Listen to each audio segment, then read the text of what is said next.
ඕනෑම සමාජයක ඒ සමාජයට ආවේනික වුණු ජනප්‍රවාදයන් සහ මතයන් තියෙනවනේ. ඉතින් ලංකාවටත් මෙහෙම ලංකාවට ආවේනික වෙච්ච ජනප්‍රවාදයන් තියෙන. අද වීඩියෝගෙන් කතා කරන්න යන්නේ ලාංකීය ජනප්‍රවාදයන ප්‍රධාන යක්ෂයෙක් ගැන. channel එකට අලුත් නම් channel එක subscribe කරන්න කියලා මතක් කරන ගමන් සාදරයෙන් පිළිගන්නවා හෙළමිත් topics YouTube channel එකට.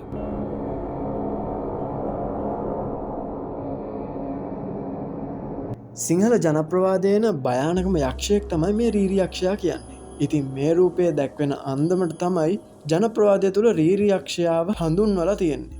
අත් හතරක් තියෙන වඳුරෙක් වගේ විරූපී මුහුණක් තියෙන රතු වස්ත්‍රයක් ඇඳගෙන ලේ පෙරාගෙන ඌරෙකුගේ පිටගෙන ගමන් කරනවා කියලා තමයි අතීත ගම්මුන් ජනප්‍රවාදවල රීරි යක්ෂයාගේ ස්වරූපය හඳුන්වලා තිබ්බේ. භයානකකමින් රීරි යක්ෂයා දෙවනි වෙන්නේ මහසෝන් යක්ෂයාට විතරයි කියනවා. මොකද මෙයා වෙසමුණි රජරුවන්ගෙන් නරබිලි ලබා ගන්න වරම් අරගත්තු යක්ෂයෙක්.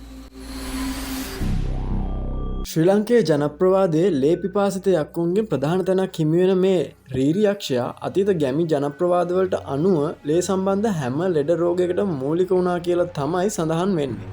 ඉතින් ලේ සම්බන්ධ වෙන මොනම ආකාරයේ ලෙඩක් ආවත් අතීත ගැමියෝ විශ්වාස කළා ඒ ලෙඩට රීරි යක්ෂයා ඍජුවම සම්බන්ධයි කියලා. ලේ අඩු වෙලා සුදු මැලි වෙලා කවුරු හරි ගෙදර ඉන්නවා නම් මට රීරි යක්ෂයාගේ බැල්ම වැටලා තියෙන්නේ.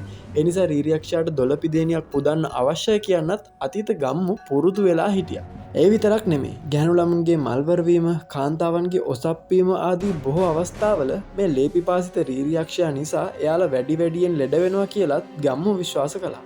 රීරි යක්ෂයා වැඩිපුරම ගැවසෙන්නේ තුම්මං හන්දි, ඇලදොල, සොහොන් පිටි වගේ පාළු ස්ථානවල. විවිධ ජනප්‍රවාදයන් වල එන විවිධ මතිමතාන්තරවලට අනුව හොයා බලද්දී මේ රීරි යක්ෂයාගේ උපත ගැන මත කිහිපයක්ම දකින්න ලැබෙනවා. සමහර මතයන්ට අනුව මෙයා ඉපදෙන්නේ ලේවිලක ඉන්න කිඹුලෙකුගේ කුසකින්. තවත් සමහර තැනක සඳහන් වෙනවා මෙයා ඉපදෙන්නේ ලේවිලක පිපෙන මලකින් කියලා.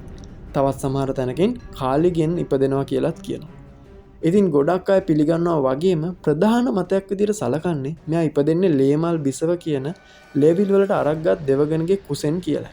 මේ රීරි යක්ෂයා මේ දෙවගණගේ කුස පලාගෙන ඉපදිලා මේ දෙවගණගෙන්ම ලේ බීලා වර්ධනය වුණා කියලා සමහර තැන්වල තියෙනවා. කොහොම නමුත් රීරි කියන නමේ තේරුම රුධිරය. එහෙම නැත්නම් ලේ කියන එකයි. ඉතින් ලේ යක්ෂයා රීරි යක්ෂයා කියලා හඳුන්වන්න ගැමිය පුරුදු වුණා.